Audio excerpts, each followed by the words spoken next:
Hello guys नमस्कार दर्शक बंधु जय जगन्नाथ फ्रेंड्स।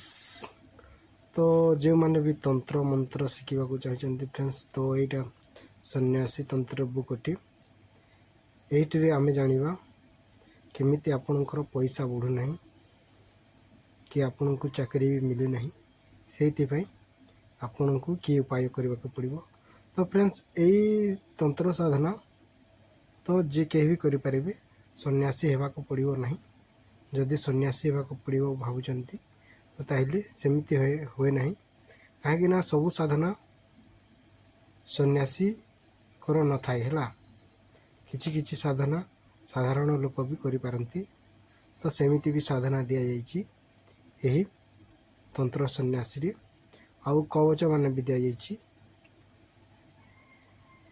तो फ्रेंड्स जो मान को भी चाकरी मिलूना कि जो माने भी पैसा पत्र अभाव रोची तो से माने ये कार्य करें कहीं यहाँ सहज अटे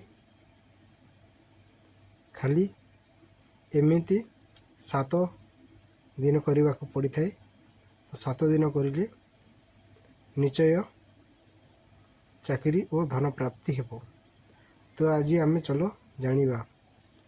तो यहीटा अश्वत्थ वृक्ष मूल करेंगे एकाग्र चित्तरे यही मंत्र को 10,000 जप कले धन और चाकरी मिलबार देखा जीवो। तो यही मंत्र 1008 बार जप करने को हेबो। तो एमती 7 दिन कर देखते फ्रेंड्स जदि 7 दिन जदि आपण को सफलता न मिली 7 दिन ही आपण को सफलता मिले फ्रेंड्स। और यही मंत्र है ओं ए ह्लीं श्लीं धन धन कुरुकुरु स्वाहा ओं ए ह्लीं श्लीं धन धन कुरुकुरु स्वाहा। यहाँ हूँ मंत्र जो मैंने भी यही वीडियो देखुं फ्रेंड्स लाइक एंड सब्सक्राइब करेंगे आ बेल आइकन को दबाइए फ्रेंड्स। आउ मुझे कही रखुची।